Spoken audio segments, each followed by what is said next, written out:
J'espère que vous allez bien, j'espère que vous vous portez bien. L'extrême droite en France, le premier parti politique en France, le Rassemblement national, qui incarne l'extrême droite ici en France, vient de refuser officiellement et catégoriquement et de balayer d'un revers de la main, ou balayer tout simplement la main tendue de Abdelmadjid Tebboune. L'extrême droite en France ne veut pas d'une réconciliation avec l'Algérie. L'extrême droite en France, par le biais du président de son parti politique, le Rassemblement national, M. Jordan Bardella, vient d'exprimer catégoriquement son refus d'accepter la main tendue d'Abdelmadjid Tebboune. Au contraire, l'extrême droite en France, à travers le Rassemblement national, continue de demander des sanctions très fermes contre l'Algérie. Alors, tout s'est passé ce matin. Comme on dit, le jeu est très clair aujourd'hui. Jordan Bardella a été invité sur le plateau de BFM TV. Ce matin, le 24 mars 2025.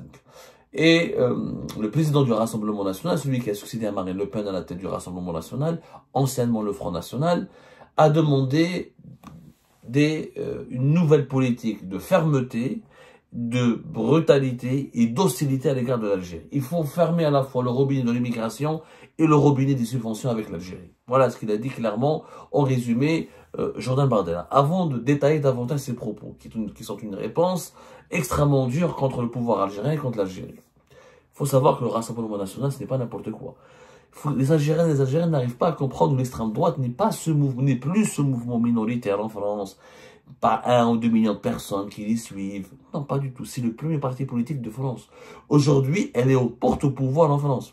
En 2027, il faut vraiment qu'il y ait un miracle pour empêcher l'accès au pouvoir, au plus haut sommet de l'État français, d'un candidat issu de l'extrême droite, qu'il soit Marine Le Pen ou une autre personne alliée avec le Rassemblement national.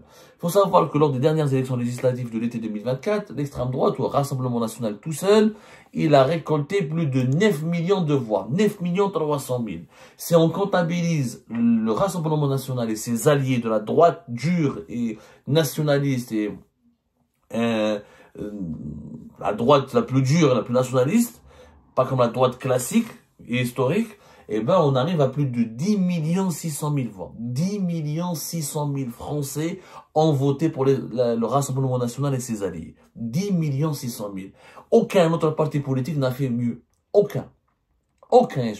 Quand on regarde la composition de le Parlement français, il y a le Rassemblement national, il a 124 députés. Aucun parti politique n'a autant de députés que lui.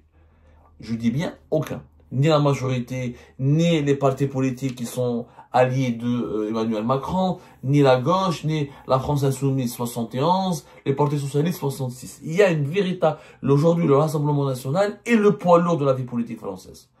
Je dirais même c'est l'avenir de la vie politique française.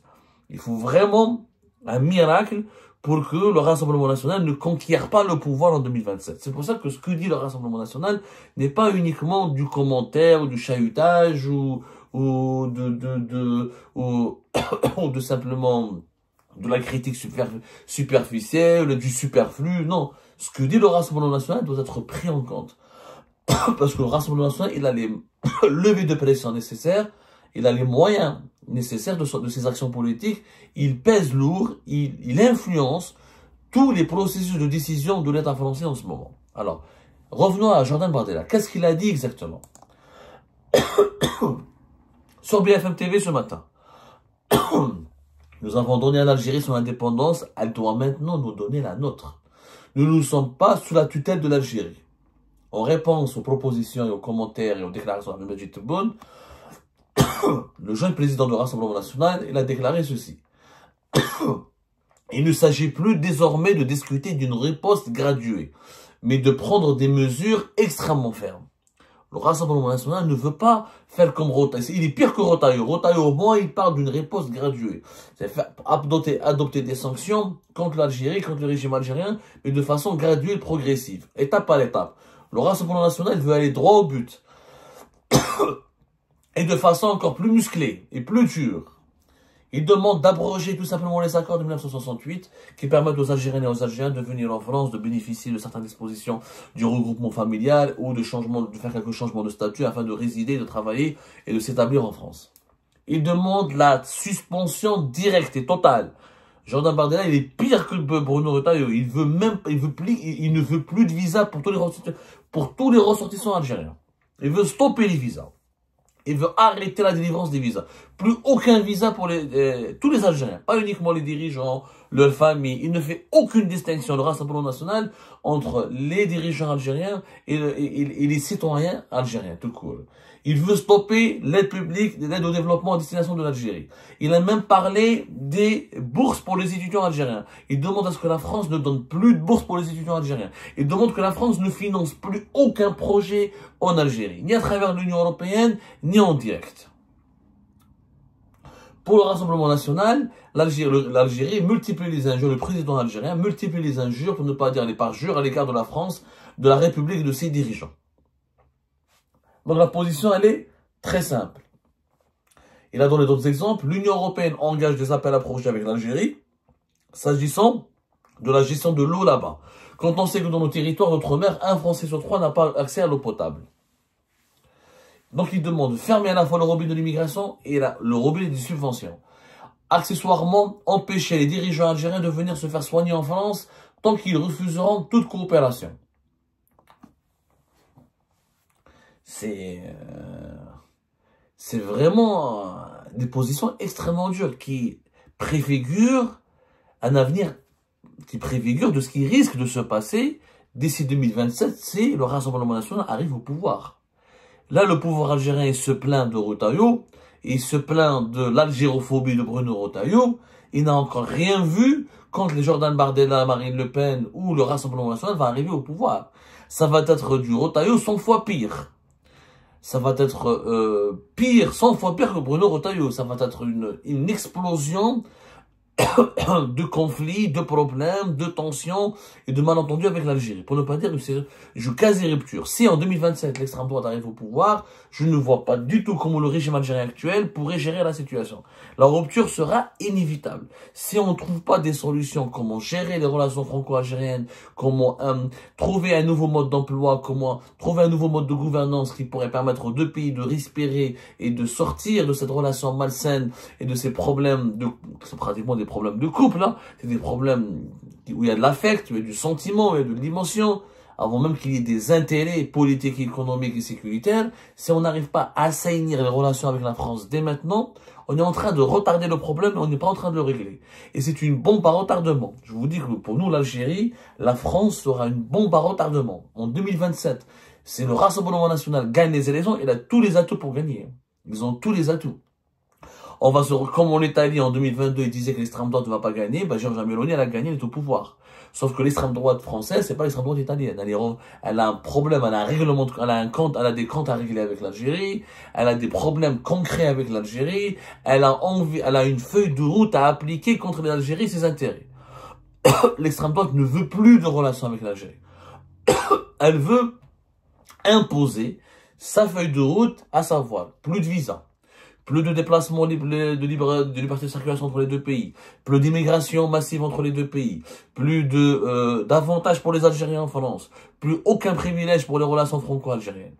Elle veut la fin des relations amicales et traditionnelles et historiques entre les deux pays. En clair, la présence algérienne en France sera totalement effacée, supprimée, combattue, et elle va reculer et elle va décliner parce que le Rassemblement national ne veut plus de tout ce qui est algérien en France. C'est clair, net et précis.